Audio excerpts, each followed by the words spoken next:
మనసు కళ్ళ కేసీఆర్ మల్లా మన కోసమని కొంచెత్తి పిలిచినాడు పిలికెత్తి కదిలినాడు రకలెత్తి జగమంతా ముప్పెటగా మారాలే ఈ మోసగారి కాంగ్రెస్ మెడలు వంచి తీరాలి వద్దురా వద్దురా నాయనది కాంగ్రెస్ పాలన వద్దురా నాయన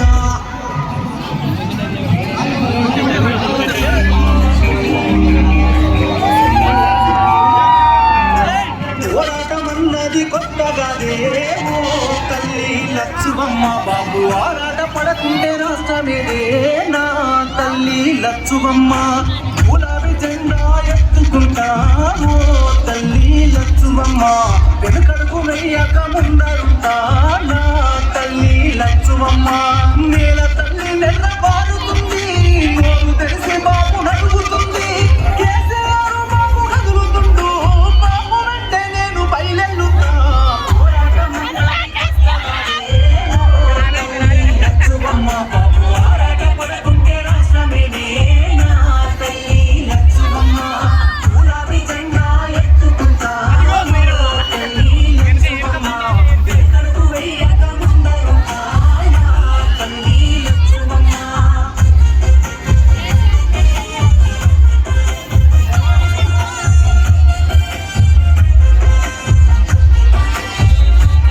నాడు ఒక్కడే అడుగేసి ముందుకొచ్చి ఓ తల్లి లచ్చువమ్మ ప్రతి ఒక్క గుండెకు ఊతమిచ్చే మా తల్లి లచ్చువమ్మ గుడి తొడుపులన్న ఓసుకొని ఓ తల్లి లచ్చువమ్మ సాధించి తీరాడు రాష్ట్రాన్ని నా తల్లి లచ్చువమ్మ కన్నీళ్లు మింగిన కడుపులోకి తానే పుక్కెడు పువ్వైనడు ఉడితాడు పూగిన రైతులింట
పైలైనాడుగా మన కేసీఆర్ సారు తోడుగా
శ్రీ పల్లా రాజేశ్వర రెడ్డి గారు,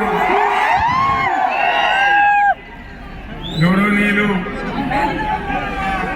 ఉమ్మడి జిల్లాకు సంబంధించిన మాజీ శాసనసభ్యులు, జడ్పీ చైర్మన్లు, స్థానిక సంస్థల ప్రజాప్రతినిధులు, 42 డిగ్రీల ఎండ ఉన్నా ఇంత భారీ సంఖ్యలో తరలివచ్చిన నా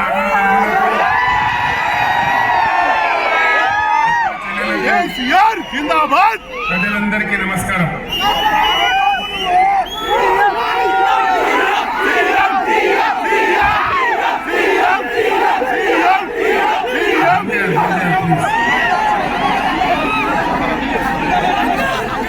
ఈరోజు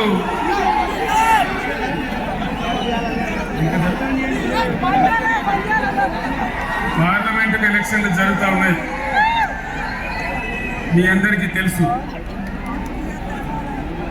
చాలా చైతన్యం ఉన్నటువంటి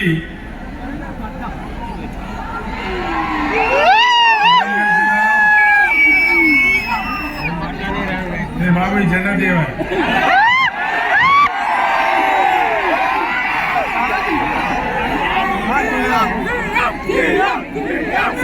ఎన్నికల్లో బీఆర్ఎస్ పార్టీ అభ్యర్థిగా హనుమకొండ జిల్లా పరిషత్ చైర్మన్, యువకుడు, ఉద్యమకారుడు, 20 ఏళ్లుగా నాతో పాటు ఉద్యమంలో ఉన్న సుధీర్ గారు పోటీ చేస్తా ఉన్నారు. తెలంగాణ చరిత్రకు, వైభవానికి ప్రతీక మన వరంగల్ జిల్లా. ఆనాడు ఉద్యమం జరిగే రోజుల్లో పోరుగల్లుగా మారితేనే కదా తెలంగాణ వచ్చింది. ఈ మట్టితో, ఈ చరిత్రతో నాది విడదీయరాని బంధం. 1969 నుంచి విరామం ఎరగకుండా, రాజీ పడకుండా పోరు చేసినటువంటి మన కాళోజీ, మన జయశంకర్ సార్ తలుచుకుంటే బ్రహ్మాండమైన, ఉద్వేగభరితమైనటువంటి ఆవేశం వస్తుంది. సమైక్యవాదుల పాలనలో మన వరంగల్ జిల్లా అన్ని విధాలా వెనుకబడ్డది. అజంజాయి మిల్లు ఆగమైపోయింది, అనేక రకాలుగా వెనుకబడి ఉంది. టీఆర్ఎస్ పరిపాలనలో బ్రహ్మాండమైన కార్యక్రమాలు చేస్తున్నాం. అన్నింటిని మించినటువంటి ఆకాశమంతా ఎత్తున మన వరంగల్ నడిబొడ్డుగా 24 అంతస్తులతో నిర్మితమైనటువంటి మల్టీ స్పెషాలిటీ హాస్పిటల్ వరంగల్లో హెల్త్ యూనివర్సిటీ పెట్టుకున్నాం. మన పరకాల మాజీ ఎమ్మెల్యే ధర్మారెడ్డి గారి ఆధ్వర్యంలో కాకతీయ మెగా టెక్స్టైల్ పార్క్ తెచ్చుకున్నాం. 5 మెడికల్ కాలేజీలు జిల్లాకు తెచ్చుకున్నాం.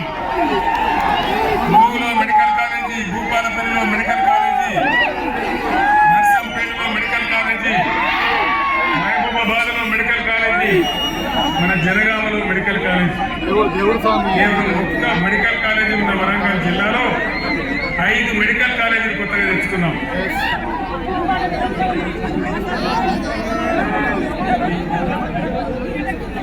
ఇవన్నీ కూడా జరిగినాయి, మీ సాక్షిగా జరిగినాయి. కానీ ఈనాడున్న ముఖ్యమంత్రి చాలా విచిత్రమైన మాటలు మాట్లాడతారు. వరంగల్కు కాళేశ్వరం నీళ్లే రాలేదు అంటాడు. పేటలో, భూపాలపల్లిలో, మహబూబాబాద్లో, డోర్నగర్లో, వరకాలలో, వర్ధన్నపేటలో, బాలకుర్తిలో ఎక్కడి నుంచి వచ్చినాయి నీళ్లు? అంతకుముందు కాంగ్రెస్ రాజ్యంలో శ్రీరామ్ సాగర్ స్టేజ్ 2 అని చెప్తే దశాబ్దాలు గడిచినప్పుడు నీళ్ళు రాలేదు.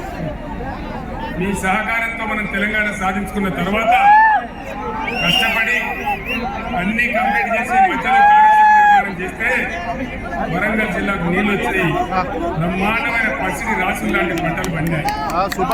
పంటలు పండని చోట బ్రహ్మాండమైన పంటలు పండినాయి. అదేవిధంగా ఈ ముఖ్యమంత్రికి తెలంగాణ చరిత్ర తెలియదు, భూగోళం తెలియదు.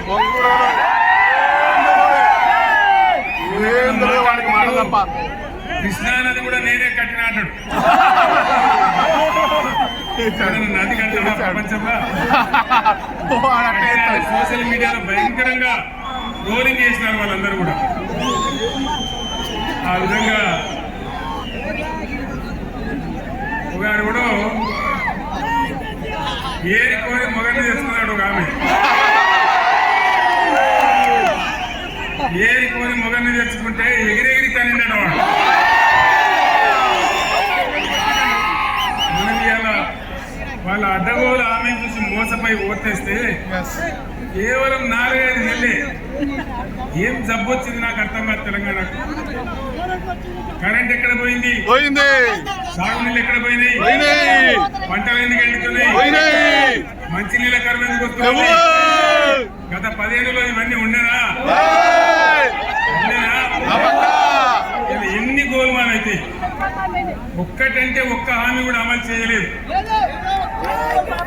ఆ రోజు మనం ₹1,00,000 కళ్యాణ లక్ష్మికి ఇస్తే తులం బంగారం ఇస్తామన్నారు. వచ్చిందా? రైతు అయ్యా ముఖ్యమంత్రి గారు, ఇది ప్రజల మాట. నేను ప్రజల మధ్య నిలబడి మాట్లాడుతా ఉన్నా. మహిళకు ₹2,500 ఇస్తామన్నారు. వచ్చినాయా? దొంగ దొంగ దొంగ దొంగ బట్టవా దొంగ దొంగ దొంగ ఓడుకోడు దొంగ ఆడమిస్తాడు. పంట పండిస్తే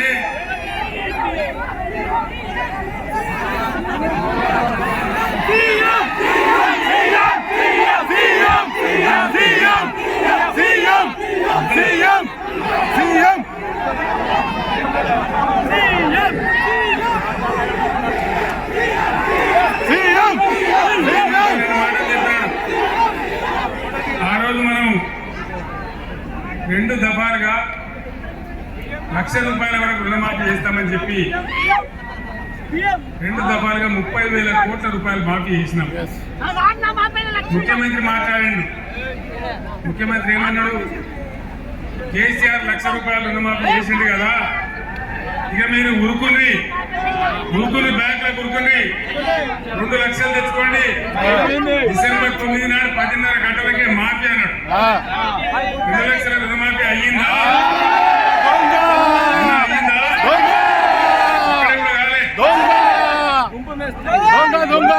దొంగ ఏం జరుగుతుంది రాష్ట్రం? గుంపు మేస్త్రి దొంగ. దయచేసి ఆలోచించి, ఇంతకు ముందు తెలంగాణ వచ్చిన తర్వాత తెలంగాణ మొత్తంలో కూడా బ్రహ్మాండంగా భూముల ధరలు పెరిగినాయి. రియల్ ఎస్టేట్ వ్యాపారం బాగా జరుగుతూ ఉంది. ఇప్పుడు డౌన్ అయిందా? పెరిగిందా? ఏమైంది? బంద్ అయింది. అంత బతికేటోళ్ళు వేరే రోడ్ల మీద పడ్డారు.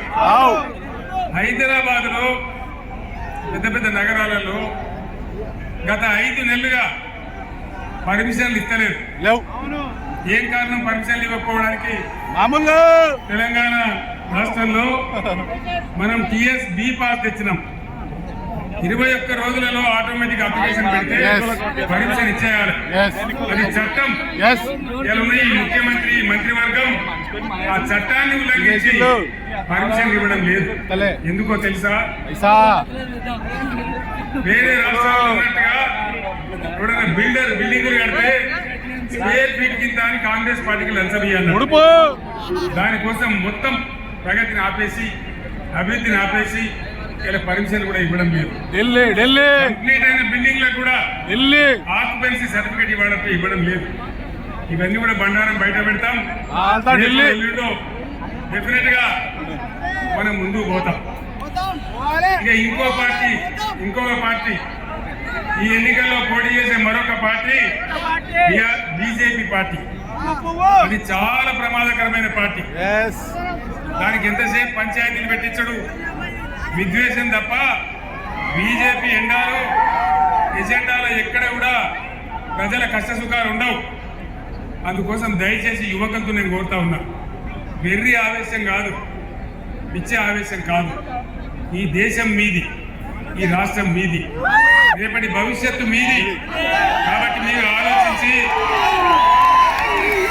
నేను చెప్తూనే ఉన్న ఆవేశం వద్దని మీరు అరుస్తున్నారు. 10 నిమిషాలు వినాలి. నేను వెళ్ళిన తర్వాత మీ బస్తీలలో మీ ఊర్లలో డెఫినెట్గా విషయాలు చర్చ పెట్టాలి. బీజేపీ ఎజెండాలో ప్రజల కష్ట సుఖాలు ఉంటాయా? 100 నినాదాలు చెప్పిండు మోడీ. బేటీ బచావో బేటీ పడావో ఎక్కడైనా ఏమన్నా వచ్చిందా? జన్ ధన్ యోజన ఎవరి బ్యాంకులకు 5 రూపాయలు వచ్చినాయా? 10 ఏళ్ల కింద చెప్పిండు మోడీ, విదేశాలకు నల్లధనం అంతా తెస్తా, ఇంటికి 15 లక్షలు ఇస్తా. వచ్చినాయా ఎవరికన్నా? వినబడతలేదు. 15 రూపాయలు కూడా రాలేదు. అదేవిధంగా అమృత్ కాల్ వచ్చిందా? అమృత్ కాల్ వచ్చే దిన్ వచ్చిందా? వచ్చే దిన్ రాలేదు కానీ సచ్చే దిన్ వచ్చింది. అంతేనా? ఈ విధంగా అనేక రకాలుగా మన కాజీపేటకు కోచ్ ఫ్యాక్టరీ వస్తే దాన్ని ప్రధానమంత్రి రాష్ట్రానికి గుజరాత్ ఎత్తుకొని పోయినాయి. కాజీపేటకు వచ్చేదాన్ని ఇక్కడ బంద్ పెట్టి గుజరాత్ తీసుకొని పోయినాడు ఆయన. అదేవిధంగా గిరిజన విశ్వవిద్యాలయం 10 ఏళ్ల నుంచి మనం 100 సార్లు అడిగితే మొన్న ఎలక్షన్ల ముందు కాగితం ఇచ్చారు. గిరిజన విద్యాలయం 10 ఏళ్ళు పడుతుందా ప్రధానమంత్రికి? ధరల పెరుగుదల, రూపాయి విలువ 83 రూపాయలకు పడిపోయింది. ఏ హామీ నెరవేరలేదు. 18 లక్షల ఉద్యోగాలు ఖాళీ ఉంటే కేంద్ర ప్రభుత్వంలో ఒక్క ఖాళీ కూడా నింపరు. ఇవన్నీ పోను. మళ్ళీ ఇప్పుడు ఏం జరుగుతా ఉంది? వినాలి మాట, గడబడి చేయదు. మనకున్న ఒకే ఒక్క నది, మన బతుకు తెరువు, నేడైనా రేపైనా భవిష్యత్తులో అయినా గోదావరి నది. మీరు పేపర్లలో చూస్తా ఉన్నారు, టీవీలలో చూస్తా ఉన్నారు. ఆయన రాజకీయ ప్రయోజనాల కోసం తెలంగాణ గొంతు కోసి గోదావరి నది ఎత్తుకొని పోతా తమిళనాడుకి ఇస్తా, కర్ణాటక ఇస్తా అని మాట్లాడుతా ఉన్నారు. ఆలోచన చేయాలి దయచేసి, సీటు కొట్టదు. గోదావరి నదిని నేను తీసుకొని పోతా అని బాజాప్తా ఓట్లు పడే టైంలో నరేంద్ర మోడీ రాష్ట్ర ప్రభుత్వానికి నోటిఫికేషన్ పంపించారు. రాష్ట్ర ప్రభుత్వం ఏం చేయాలా? ప్రాణం పోయినా సరే ఇయ్యమని పంచాయతీ పెట్టాలి. నేనున్నప్పుడు అదే పంచాయతీ పెట్టినా. ఆయన ఎత్తుకపోతా అంటాడు. ఈ శాతగాని రేవంత్ రెడ్డి ప్రభుత్వం నోరు మూసుకొని పడింది. ఏం మతలమైంది? నరేంద్ర మోడీ ఎత్తుకపోతా అని బాజాప్తా రాష్ట్ర ప్రభుత్వానికి పంపించండు. ఇవాళ ఇతడు ఈ ముఖ్యమంత్రి ఏమో కుయ్యి లేదు, కయ్యి లేదు. ఏమనుకోవాలి దీన్ని? ఇంతకు ముందే కృష్ణానది తీసుకుపోయి కేఆర్ఎంకి అప్పచెప్పిండు. ఇలా గోదావరి ఎత్తుకొని పోతా అంటే మూతి ముడుచుకొని కూర్చున్నారు. ఏం కారణం? దాన్ని ఎవరు కాపాడాలి? నేను ఒక్కటే మాట మీకు మనవి చేస్తా ఉన్నా, దయచేసి ఒకటే ఒక మాట ప్లీజ్, ఒకటే మాట నేను మనవి చేస్తా ఉన్నా. ఈరోజు ప్రచారం చేసినట్టుగా డంబాచారం చెప్పినట్టుగా నరేంద్ర మోడీ కూడా 200 సీట్లు దాటే పరిస్థితి లేదు. వార్తలు వస్తా ఉన్నాయి రోజు పేపర్లలో, మీరు కూడా చూస్తా ఉన్నారు. నేను మీ అందరిని ఒకటే కోరుతా ఉన్నా, ఈ మోకాలో ఇవాళ తెలంగాణలో పార్లమెంట్ సీట్లని మనమే గెలిస్తే దేవులు దిగేదాకా కొట్లాడేది ఒకటే ఒక పార్టీ, బీఆర్ఎస్ పార్టీ. కేంద్ర ప్రభుత్వంలోనే హంగు పార్లమెంట్ వస్తే కీలకమైన పాత్ర పోషించే అవకాశం తెలంగాణకి ఈరోజు ఉంది. కాబట్టి దయచేసి మన గోదావరి కాపాడుకోవాలన్నా, మన కృష్ణ కాపాడుకోవాలన్నా, తెలంగాణకు రావాల్సిన నిధులు రాబట్టుకోవాలన్నా, మన ప్రాజెక్టులకు జాతీయ హోదా రావాలన్నా, నిరుద్యోగ సమస్య తీరాలన్నా, మన బతుకులు బాగుపడాలన్నా ఖచ్చితంగా ఇలా బీఆర్ఎస్ అభ్యర్థులే గెలవాలి. అదే తెలంగాణ క్షేమం. దయచేసి ఆలోచన చేయాలి. నేను చెప్పేది ఆశామాషి మాట కాదు. రైతు బంధు పోయిందా? కరెంటు బంద్ అయిందా? కోతలు వచ్చినాయా? వడ్లు ఉంటున్నారా? బోనస్ ఇస్తున్నారా? బోనస్ బోనస్ అయిందా? మరి ఇన్ని మోసాలు చేసిన తర్వాత కూడా గోదావరి ఎత్తుకపోతానే బీజేపీకి కానీ లేదా మా వాగ్దానాలన్నీ భంగం చేసిన కాంగ్రెస్ కానీ ఓటేస్తే ఏమవుతుంది? అన్ని మోసం చేసినా మొన్న అసెంబ్లీలో చెప్పి 5 నెలల లోపల మోసం చేసినా మళ్ళా మాకే గుద్దిలు అని అన్ని పండబెడతారు. కానీ ఈ కాంగ్రెస్ ప్రభుత్వం మెడలు వంచి నేను ఒక్కటే మాట చెప్తాను, మీరు వినాలి. ఒక ఊళ్ళో 2 పాలనలో పంచాయతీ పడుతుంది.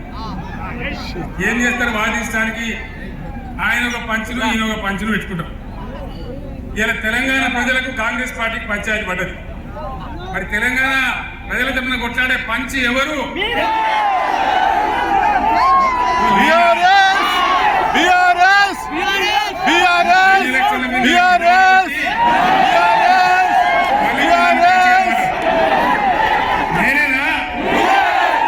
ఏనా? కొట్లాడదామా? యుద్ధం చేద్దామా? గోదావరిని కాపాడుకుందామా?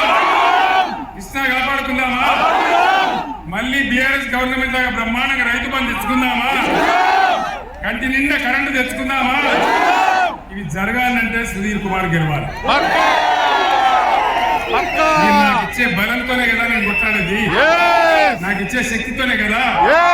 కాబట్టి మీ అందరు నేను ఒకటే కోరుతా ఉన్నా, ఇక్కడ ఒక మనిషికి టికెట్ ఇచ్చినాం, ఉప ముఖ్యమంత్రి పదవి ఇచ్చినాం. పార్టీ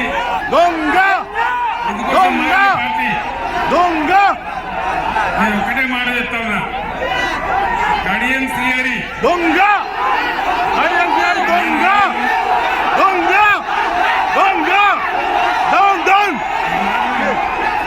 ఆ మాట నా నోటి నేను అనలేను. కానీ ఆయన చేసిన మోసానికి శాశ్వతంగా ఆయన రాజకీయ జీవితం సమాజ్ చేసుకున్నారు. ఇంకొక 3 నెలల్లో సుప్రీంకోర్టు తీర్పు ప్రకారం ఇంకొక 3 నెలల్లో జయశన్ గన్పూర్ కాన్స్టిట్యున్సీకి బై ఎలక్షన్ రాక తప్పదు.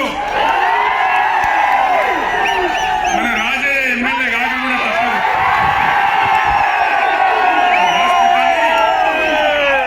నేను చెప్తున్న జరగబోయే సత్యం, ఖచ్చితంగా 3 నెలల్లో బై ఎలక్షన్ రాక తప్ప జయశన్ గన్పూర్కు ఇదే రాజయ్య గారు ఎమ్మెల్యే కాక తప్పదని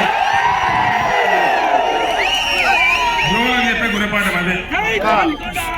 रियासत तेलंगाना के जितने हमारे मुसलमान बुजुर्ग हैं, मुसलमान भाई बहन हैं, आप तमाम लोगों को मैं सलाम करता हूं और आपसे अदबन गुजारिश करता हूं, प्लीज आपसे अदबन गुजारिश करता हूं कि आप बीआरएस की कायदे को वोट देके जिताइए। ये बात इसलिए मैं कहता हूं, मैं जिम्मेदारी से कहता हूं। मैं कह रहा हूं, जब तेलंगाना रियासत के लिए लड़ रहा था, जद्दोजहद कर रहा था, कई बार मैं वरंगल में आया, कई बार मेरा तकरीर हुआ, बड़े बड़े जलसा भी हुए। हमेशा मैं कहा हिंदुस्तान को एक सेक्युलर देश बन के रहना चाहिए। हिंदुस्तान सबका देश है, किसी एक का नहीं है। और उस दिन मैं कहा, लोग कितना भी धोखा कर रहे थे, उस समय के वजीर आला लोग हमारे तोड़ने का कोशिश कर रहे थे। मैंने कहा अल्लाह के घर में देर है लेकिन अंधेर नहीं है, और अल्लाह का करम हुआ, हमको तेलंगाना हासिल हो। और तेलंगाना हासिल होने के बाद 10 साल बीआरएस के हुकूमत में माइनॉरिटी डेवलपमेंट के लिए हम कितना काम किए आप लोग जानते हैं। रेजिडेंशियल स्कूल कितना हम कायम किए, कैसे हमारे बच्चों को, खवातीनों को वहाँ पढ़ाई मिल रहा आप जानते हैं। और उसी के साथ साथ मुसलमानों के कदर में हिंदुस्तान में पहली बार किसी ने दिया हमारे मौजूदों को, हमारे इमामों को तनख्वाह, तो सिर्फ केसीआर सरकार था। पूरे इंडिया में किसी ने भी नहीं दिया था। और इस प्रकार से रेजिडेंशियल स्कूल बनाए, 12,000 करोड़ रुपए खर्च किए, अकलियती बहबूदी के लिए कई काम किए। मैं आपसे एक ही गुजारिश करता हूँ, बीआरएस एक सेक्युलर तहरीक है, सेक्युलर तहरीक ही रहेगा। इतना भी कोशिश करे कोई भी, मेरे बेटे को जेल में डाले आज, आप लोग जानते हैं। डाउन बीजेपी, ये गद्दार सरकार। फिर भी हम नहीं डरे। जिंदगी जब तक है हम सेक्युलर ही रहेंगे, सभी का हिफाजत करेंगे, सबको साथ लेके चलेंगे। कई वहम में आज जंग है बीआरएस और बीजेपी के बीच में। आप लोग अगर कहीं किसी के बात में जाके कांग्रेस को वोट डालेंगे तो बीजेपी एमपी जीतेंगे रियासत तेलंगाना से। इससे हमारा कोई फायदा नहीं। यहाँ बीजेपी का जड़ निकाल के फेंक देना चाहिए, उसको पैदा नहीं होना देना चाहिए। आज भी भूमि एग्जैक्ट का एक मीटिंग हो रहा था, उस पर बीजेपी वालों ने जाके हमला किया। ये क्या तरीका है? अगर इन चीजों को रोकना है, 10 साल बिना किसी दंगा के, बिना किसी फसाद के अमन के साथ हमने रियासत को चलाया। मैं आपसे गुजारिश करता हूँ, सोच लीजिए आप लोग, बीआरएस का तायद कीजिए, ताउन कीजिए और बीआरएस के रुकने असेंबली को जिताइए, इस रुकने पार्लियामेंट को जिताइए। इसलिए मैं आपको गुजारिश करता हूँ, कार के निशाने पे वोट डाल के आप लोग बीआरएस को कामयाब कीजिए। మిత్రులారా, మీ అందరికి చేసింది ఒకటే మనవి, ఈ యొక్క కాంగ్రెస్ గవర్నమెంట్ నేను అడిగిన ఏమైనా ఇన్ని హామీలు ఇచ్చిండ్రు, అమలు చేస్తలేరు. మన ప్రతినిధులు అడిగినారు అసెంబ్లీలో, అడిగితే ఏమంటారు ముఖ్యమంత్రి, కేసీఆర్ నీ గుడ్లు వీకి నేను గోళీలు ఆడుకుంటా, బొంగు బొంగు ఒట్టోడు దొంగ దొంగ మెడలేసుకుంటా, ఒట్టోడు దొంగ ఓటుకున్నాడు దొంగ, షెడ్డి కూడా గుంజుకుంటా, వాడు మూతి మీద వేసుకుంటాడు, మూతి మీద. నేను ముఖ్యమంత్రి ఉన్నా ఇటువంటి మాట ఎప్పుడన్నా విన్నరా అన్నమాట? కేసీఆర్ నిన్ను ముంచబోయి చెర్లపల్లి జైలు వేస్తా, ఆడిపోతాడు ఓటుకున్నాడు పోతాడు. తోక మాటకు నేను భయపడతానా? జైళ్ళకు భయపడితే వచ్చేదా? వచ్చినా తెలంగాణ ఎన్ని దెబ్బలు తిన్నాం, ఎన్ని నిరాహార దీక్షలు చేసినాం, ఎన్ని రాజీనామాలు చేసినాం, ఎన్నిసార్లు పదవులను ఎడమకాలు చెప్పులాగి చేసినాం. మీరు గట్ల భయపడితే తెలంగాణ వచ్చేదా? దయచేసి మీతో నా ప్రార్థన ఒకటే, బీఆర్ఎస్ కార్యకర్తలకు, అభిమానులకు నా మనవి, తెలంగాణ ఉద్యమం ఇంకా అయిపోలేదు. ఇంకా తెలంగాణ పునర్నిర్మాణం మిగిలి ఉన్నది. ఇంకా చాలా డెవలప్మెంట్ చేయాలి. డెవలప్మెంట్ అంటే ఎట్లా ఉంటుందో వరంగల్లో పెట్టిన హాస్పిటల్ నిదర్శనం. ఆకాశం అంత ఎత్తున అందరికీ కనబడతా ఉంది. అటువంటి ప్రతిభ ముందుకు పోవాలి, అటువంటి ప్రగతిలో తెలంగాణ రాష్ట్రం దూసుకుపోవాలంటే ఖచ్చితంగా బీఆర్ఎస్ పార్టీ గెలవాలి. మే 13 వరకు ఇదే ఉత్సాహాన్ని కొనసాగించి చైతన్యం ఉన్న ఈ వరంగల్ గడ్డ మీద గులాబీ జెండా ఎగరేయాలని ప్రతి ఒక్కరిని కోరుతాను. ఇంత ఎండ ఉన్నా లెక్క చేయకుండా ఇంత భారీ సంఖ్యలో మీరందరూ తరలి వచ్చినందుకు మా అన్నదమ్ములకు, అక్కా చెల్లెలకు ధన్యవాదాలు తెలియజేస్తూ జై తెలంగాణ, జై తెలంగాణ. కారు గుర్తుకే, కారు గుర్తుకే.